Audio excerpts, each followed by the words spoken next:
Hello everybody, this is Racer998, also known as David. So today I'm just going to talk real quick about what it's like to run a gaming channel on YouTube, right? So a lot of people look at YouTubers that just do gaming, and I mean not me necessarily because I don't make a living off of it, but take people that make a living off of it, right? People that can just game all day long and make videos, and that's what they do for a living, and they make millions of dollars. Some of the more popular ones. And it sounds amazing, right? It's like that's my dream, to just play video games all day and get paid for it. But there's a lot more to it than that, and I just want to touch on that real quick. So running a gaming channel, overall, it's fun, but to maintain a following and keep fans and gain new ones, it can actually be really, really hard and really difficult and really frustrating. And most of you guys probably know this if you've ever tried to make your own channel. My videos, for example, so my style, I just kind of make commentaries and talk about whatever.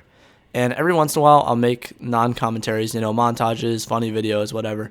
But I don't really have, the way my life is, I don't really have time to think up all these crazy funny montages and do all this sound effects and stuff like that. I mean, and the thing is, when it comes down to it, if you guys really, really want funny gaming videos, there's plenty of channels out there that are better at it and funnier and more popular than me that you guys can go watch, right? And if you want walkthroughs, high quality walkthroughs of videos, sometimes with no commentaries, there's channels out there that do that too, that have entire walkthroughs of full games, and they release like a new game every 2 days. They just have like 10,000 videos on their channel, and that's all they do is walkthroughs, and they're really popular for that because it's really good quality and they're really good at the game and they show you how to do everything.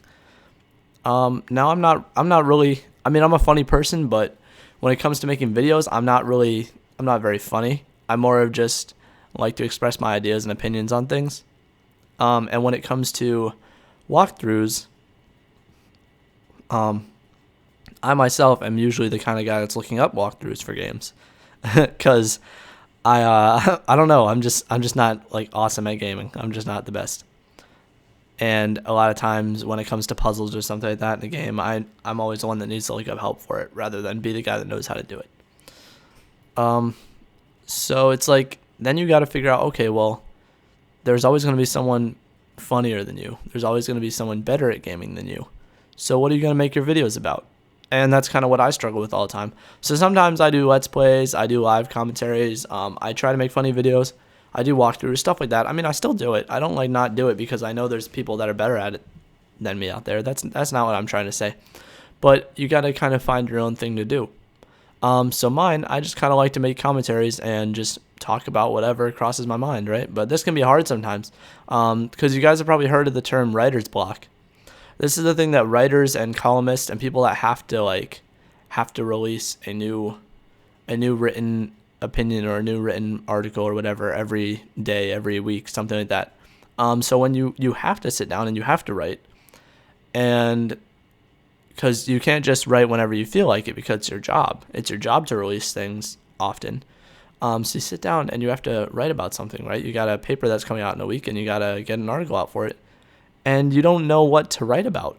And you sit there thinking, and you spend all night drinking, trying to loosen yourself up and get some ideas, and you're just staring at a blank screen or a blank paper, and you just don't know what to write about. And it's a thing that writers struggle with all the time, and a lot of people actually write about struggling about writing, which is kind of what I'm doing right now. I'm commentating about struggling to commentate, and I feel like commentators kind of have the same thing.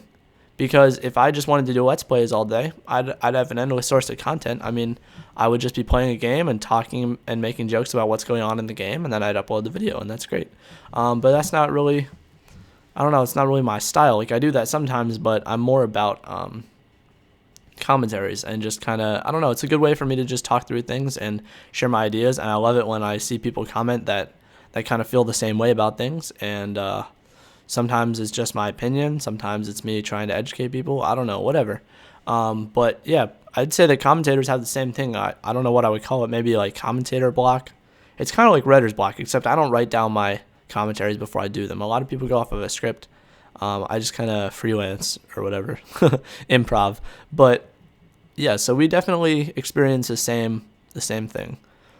So it can be difficult, right? Running a gaming channel. As some of you that are my longer term fans have probably noticed, my subscriber base has gone up quite a bit. When I'm making this video, I'm at like 934, I think, last time I checked. So that's crazy because when I quit YouTube or quit to leave for boot camp, I was at like 700. I don't know. I put a number out there in the video. It's what I say right at the beginning. I say like 762. I just want to put that number out there. But so I've gained like 200, a little bit over 200. I don't know, quite a bit of subscribers since I've been back, which is awesome because it doesn't just mean my old fans are watching, but I've gained 200 new ones. So that's crazy. That I'm really thankful for that. But it's hard. It's hard to maintain a following when people, the way that YouTube works nowadays is people upload videos every day. They upload videos every Tuesday, every Thursday. They upload videos every Friday and every Wednesday. You know, they've got a schedule, and people check back and watch their favorite YouTuber.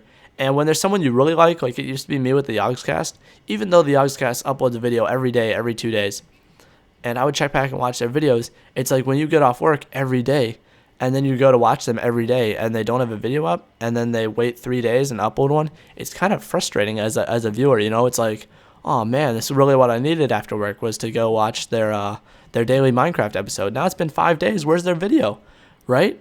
It's like, and then you gotta watch someone else, and then over time you end up not watching them anymore. And that's kind of what happens with me, because I say I upload videos every couple days, right? But then I have a busy weekend, I get called into work, I don't get time to make the video for that week, and then I go a week and a half with uploading a video, and then the next one I upload only gets 30 views versus the usual 60 or whatever. So it's hard because I'm not saying I'm forced to upload. I only upload because I want to, right? If I didn't want to do YouTube, I wouldn't be doing it. But I hope you guys kind of understand what I'm saying. Like, as gaming channels, especially, like vloggers can upload every month, every 2 months, every week, whatever. It seems like no one really cares. Music channels are kind of the same way. Like Kawali Control is one of my favorite music channels. He only uploads every week, every couple weeks, but he's got a subscriber base of 200,000. But gamers, they kind of operate off of like episodes and stuff like that, and you kind of need to be constantly uploading. And if you can't think of anything to do, then it's really frustrating, right? Because I have every other weekend off. So every other weekend I try to make a whole bunch of videos, but it's like, you have the weekend off, and it's like, all right, this is my weekend to make videos. I don't have time to do it during the week, so I need to do it now. But then I sit there and I'm like, well, I don't know what to do. I don't have any ideas, right? I don't know what to make videos about. So it can be really frustrating sometimes. So I just want to give you guys a little insight about that in case in case you guys aren't YouTubers yourself and you're thinking about doing it. It's really, really fun. It's really rewarding. It can be frustrating sometimes how long it takes to gain a fan base, but it'll happen if you just keep making videos. But that's one of the things that not a lot of people think about that I really struggle with as a commentator, is simply finding things to commentate about. So usually I'll just sit there and brainstorm and write down a whole bunch of ideas, but it seems like I keep losing my lists.